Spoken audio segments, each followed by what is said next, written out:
നമ്മൾ ഇന്ന് electronic configuration ഓരോ എലമെന്റ്സിന്റെയും ഇലക്ട്രോണിക് കോൺഫിഗറേഷൻ എങ്ങനെ എഴുതുമെന്ന് നോക്കാം. ഇലക്ട്രോൺ വിന്യാസം, മൂലകങ്ങളുടെ ഇലക്ട്രോൺ വിന്യാസം എഴുതുന്നത് എങ്ങനെയാണ്?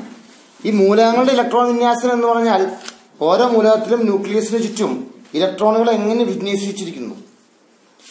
ഓരോ ന്യൂക്ലിയസിന്റെ ചുറ്റും ഇലക്ട്രോണുകൾ ഷെല്ലുകളായിട്ടാണ്. ഷെല്ല് കണ്ടോ, ന്യൂക്ലിയസിന്റെ ഷെല്ല്, ഇത് ഒറ്റ ഷെല്ലാണ്, ഇതൊരൊറ്റ ഷെല്ലാന്ന് അർത്ഥം. ഈ ഷെല്ലില് സബ് ഷെല്ലുകളുണ്ട്, ഈ ഷെല്ലില് സബ് ഷെല്ലുകളുണ്ട്. അപ്പൊ ഏതൊക്കെയാണ് ഷെല്ല്? കെ ഷെല്ല്, ഒന്നാമത്തെ ഷെല്ലാണ് കെ ഷെല്ല്. അപ്പൊ ന്യൂക്ലിയസിന്റെ ഒന്നാമത്തെ ഷെല്ലാണ് കെ ഷെല്ല്, രണ്ടാമത്തെ ഷെല്ലാണ് എൽ ഷെല്ല്, മൂന്നാമത്തെ ഷെല്ലാണ് എം ഷെല്ല്, നാലാമത്തെ ഷെല്ല് എൻ ഷെല്ല്, അങ്ങനെ പോകും. ഇതാണ് ഷെല്ലുകൾ.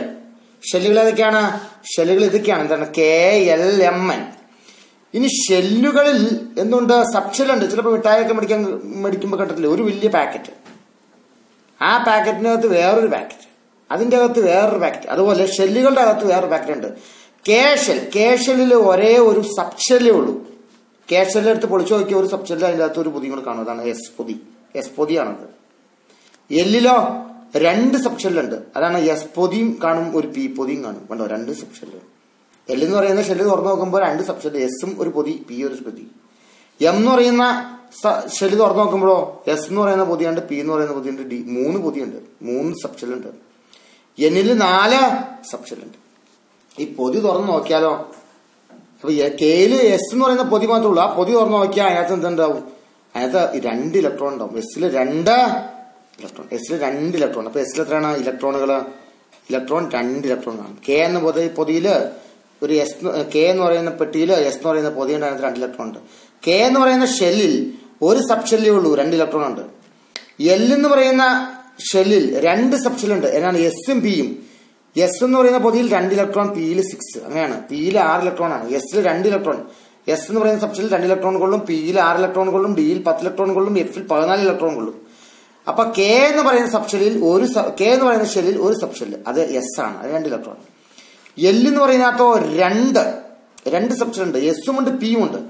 എസിൽ 2 പിയിൽ 6, അപ്പൊ മൊത്തം 8 ഇലക്ട്രോൺ ഉണ്ട്, എല്ലില് 8 ഇലക്ട്രോൺ ഉണ്ട്. എം എന്ന് പറയുന്ന ഷെല്ലിലോ എസും പിയും ഡിയും ഉണ്ട്, എസിൽ 2, പിയിൽ 6, ഡിയിൽ 10, അങ്ങനെ 18 ഇലക്ട്രോണുകളുണ്ട് എം ഷെല്ലില്.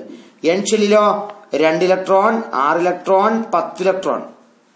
അപ്പൊ എത്രയായി? 18 അല്ലേ? പിന്നെ ഒരു 14 ഇലക്ട്രോൺ ആണ് എഫിലുള്ളത്, അങ്ങനെ 32 ഇങ്ങനെ. അപ്പൊ ഒരു ഷെല്ലിൽ എത്ര ഇലക്ട്രോൺ ഉണ്ട് എന്ന് പറയുമ്പോൾ കെ ഷെല്ലിൽ എത്ര ഉണ്ട്? 2 ഇലക്ട്രോൺ. എൽ ഷെല്ലിലോ 8 ഇലക്ട്രോൺ. എം ഷെല്ലിലോ നോക്കിക്കേ എത്ര ഇലക്ട്രോൺ ഉണ്ട്? 18 ഇലക്ട്രോൺ. N ഷെല്ലിലോ 32 electron. അപ്പൊ ഒരു ഷെല്ലിൽ എത്ര ഇലക്ട്രോൺ ഉണ്ടെന്ന് പറഞ്ഞാൽ, ഇനി ഓരോ സബ് ഷെല്ലിലും എസ് സബ് ഷെല്ലിൽ 2 ഇലക്ട്രോൺ. എസില് 2 ഇലക്ട്രോൺ ആണെങ്കിൽ പിയിൽ 6 ഇലക്ട്രോൺ, ഡിയിൽ 10, എഫില് 14. ഓക്കെ, അങ്ങനെയാണെങ്കിൽ ഇങ്ങനെ ചോദിക്കാം, എമ്മിൽ എത്ര സബ് ഷെല്ലുണ്ട്? എമ്മിൽ എത്ര സബ് ഷെല്ലുണ്ട്? കെയില് എസ് മാത്രമേ ഉള്ളൂ, എല്ലില് എസും പിയും ഉണ്ട്, എമ്മിലാകുമ്പോൾ എസും പിയും ഡിയും ഉണ്ട്, 3 സബ് ഷെല്ലുണ്ട്. എത്ര ഇലക്ട്രോൺ ഉണ്ട്? എസില് 2, പിയിൽ 6, 6 2 8, ഡിയിൽ 10, 18 ഇലക്ട്രോൺ. കണ്ടോ? അപ്പൊ ഷെല്ലെന്താണ്, സബ് ഷെല്ലെന്താണ്, അതിനകത്ത് എത്ര ഇലക്ട്രോൺ ഉണ്ടെന്ന് നമുക്ക് മനസ്സിലായി. ഇനി ഇലക്ട്രോൺ വിന്യാസമാണ് എഴുതുന്നത്. ഇലക്ട്രോൺ വിന്യാസം അത് എങ്ങനെയാണ് എഴുതുന്നതെന്ന് ഞാനിപ്പോൾ കാണിച്ചു തരാൻ പോവുകയാണ്. എല്ലാവരും ഇവിടെ ശ്രദ്ധിച്ചിരിക്കുക. ഇപ്പൊ ആർഗൺ എന്ന് പറയുന്ന എലമെന്റ് എടുക്കുക. ആർഗൺ എന്ന് പറയുന്ന എലമെന്റിൽ 18 ഇലക്ട്രോൺ ആണല്ലോ, 18 ഇലക്ട്രോൺ. അപ്പൊ അതിന് ആദ്യം കെ എന്ന് പറയുന്ന ഷെല്ലിലല്ലേ പോകാൻ. കെ ഷെല്ലില് കെ എന്ന് പറഞ്ഞ 1 എന്നാണ്. കെ എന്ന് പറഞ്ഞ 1, എൽ എന്ന് പറഞ്ഞ 2. അപ്പൊ 1, കെ എന്ന് പറഞ്ഞ 1, ഒന്നാമത്തെ ഷെല്ല്. ഒന്നാമത്തെ ഷെല്ലില് ഒന്നാമത്തെ ഒരു സബ് ഷെല്ലുള്ളൂ, ആ സബ് ഷെല്ലില് 2 ഇലക്ട്രോൺ പോയി, 2 ഇലക്ട്രോൺ അടുക്കി വെച്ച് ഞാൻ. കെ എന്ന് പറയുന്ന ഷെല്ല് പോയി, ഒന്നാമത്തെ ഷെല്ല് തീർന്നു, രണ്ടാമത്തെ ഷെല്ലാണ്. ഇനി രണ്ടാമത്തെ ഷെല്ലിൽ എന്തൊക്കെയുണ്ട്? എസും ഉണ്ട്, പിയും ഉണ്ട് അല്ലെ. എസിൽ ഞാൻ 2 ഇട്ടു. രണ്ടാമത്തെ ഷെല്ല് 2p എന്ന് പറയും, രണ്ടാമത്തെ ഷെല്ലിന്റെ പേര് 2p. 2എസും 2p, എസും പിയും, 2s 2p. അപ്പൊ 7 കൊണ്ട് ചേർത്ത് പറയാവുള്ളൂ.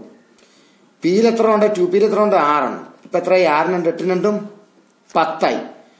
അപ്പൊ ഈ ഒന്നാമത്തെ ഷെല്ല് കഴിഞ്ഞു, രണ്ടാമത്തെ ഷെല്ല് കഴിഞ്ഞു, കെയും കഴിഞ്ഞു, എല്ലും കഴിഞ്ഞു. ഇനി എം ആണ് മൂന്നാമത്തെ ഷെല്ല്.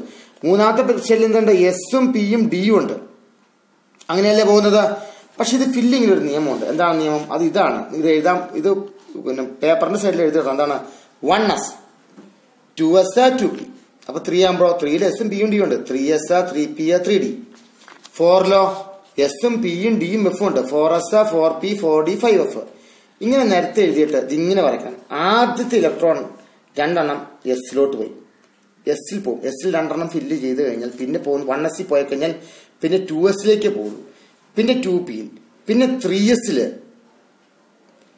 പിന്നെ 3pയിൽ, പിന്നെ 3dയിലല്ല, പിന്നെ 4sൽ, പിന്നെ 3dയിൽ, പിന്നെ 4pയിൽ, പിന്നെ 6xൽ കണ്ടോ, പിന്നെ 4dയിൽ, പിന്നെ 6pയിൽ, പിന്നെ 7sൽ. ഇങ്ങനെയാണ്. അപ്പൊ 1s 2s 2p 3x 3d അല്ല 3p പിന്നെ 3d അല്ല 4s 3d 4p 6x അങ്ങനെ പോകും. അങ്ങനെയാണ് ഫില്ലിങ്. അതിന് കാരണമുണ്ട്. ഈ ഇവിടെ 3dയിൽ 3p കഴിഞ്ഞ പിന്നെ 3d അല്ല, 3d പോകാണ്ട് 4s പോയത് 3dയേക്കാൾ എനർജി ഊർജം കുറവ് 4sലാണ്. അതുകൊണ്ടാണ് അങ്ങോട്ട്. അപ്പൊ നമുക്ക് എഴുതി നോക്കാം. 1s പിന്നെ 2s 2p കഴിഞ്ഞു. ഇനി എന്താണ് 3s അല്ലെ. 1s കഴിഞ്ഞു, 2s കഴിഞ്ഞു, 2p കഴിഞ്ഞു, ഇനി 3s. 3s എത്ര ഉണ്ട്? 2 എണ്ണം 3s കഴിഞ്ഞാൽ പിന്നെ എന്താണ്? പിന്നെ 3p ആണ്. 3pയിൽ എത്ര ഉണ്ട്? മൊത്തം എത്രയാണ്? 18 ഉള്ളൂ. 2 2 4 6 4 10 2 12. 3pയിൽ 6 12 2 18 തീർന്നു. കണ്ടോ ഇലക്ട്രോൺ വിന്യാസം എഴുതി. ഇലക്ട്രോൺ വിന്യാസം എഴുതുമ്പോൾ 1s 2s 2p 3s പിന്നെ 3d അല്ല 4s പിന്നെ 3d പിന്നെ 4p. അത് ഇത് വരച്ചു വെച്ചാൽ അത് എളുപ്പമുണ്ട് വരയ്ക്കാൻ. ഇത് വരയ്ക്കാൻ എളുപ്പം കണ്ടോ. 1s ഇത് അതിന്റെ താഴെ 2s 2p പിന്നെ 3s 3p 3d 4s 4p 4d 5 6x 6p 6d 6f ഇങ്ങനെ എഴുതുക. എന്നിട്ട് ഇങ്ങനെ വരയ്ക്കുക. 1s ഇങ്ങനെ ചരിച്ചു വരച്ചാൽ കറക്റ്റ് അതിനകത്ത് തൊടുള്ളൂ, കൃത്യമായിട്ട് വരയ്ക്കുന്നത്. മനസ്സിലായോ? അപ്പൊ ഇങ്ങനെയാണ് ഇലക്ട്രോൺ വിന്യാസം എഴുതുന്നത്. ഇനി ചില മൂലകങ്ങളിൽ ഇലക്ട്രോൺ വിന്യാസം വ്യത്യാസമുണ്ട്. അതെങ്ങനെ എഴുതുന്നത് പറയുന്നത് കാൽസ്യത്തിന്റെ കൊണ്ട് എഴുതിയാലോ. കാൽസ്യം എന്ന് പറയുന്നത് 20 ആണ്. അപ്പൊ നമുക്ക് എന്താ പറയാം? 1s 2s 2p 3s 3p പിന്നെ 3d 4s. ഞാൻ ചുമ്മാ എഴുതി വെച്ചെന്നുള്ളൂ കേട്ടോ. നോക്കാം നമുക്ക്. 1s 2 2 4 4 6 10 1s 2 2s 2 2p 6 3s 2 3s 2 3p 6 3p 6 10 6 8 ഇപ്പൊ 2 2 4 10 12 18 18 അറിയാലോ. 20 ആണ്. 20 ആകുമ്പോ പിന്നെ 4sലല്ല പോകുന്നത്, പിന്നെ 3dയിലല്ല പോകുന്നത്, പിന്നെ എവിടെയാണ്? പിന്നെ 4sലാണ് പോകുന്നത്. 4s പോയിട്ടാണ് 3d പോകുള്ളൂ. അങ്ങനെയാണല്ലോ ഇവിടെ കാണിച്ചിരിക്കണം അല്ലേ. 4s കഴിഞ്ഞ് 3d പോകുള്ളൂ. അപ്പൊ 3dയിൽ എത്ര ഉണ്ടോ? 2 എണ്ണല്ലേ ബാലൻസ് ഉള്ളൂ. 3dയിൽ 2 എണ്ണം ബാലൻസ് വന്നു. 3dയില് 2 എണ്ണം ബാലൻസ് വന്നു. ഇത് ശരിയാണോ നോക്കിക്കേ. അതാ 4sലാണ് പോകുന്നത്. തെറ്റല്ലേ ഇത്? 3dയിലല്ലേ 4sലല്ലേ പോന്നേ. 4sൽ 2 എണ്ണം മാറ്റി കണ്ടോ.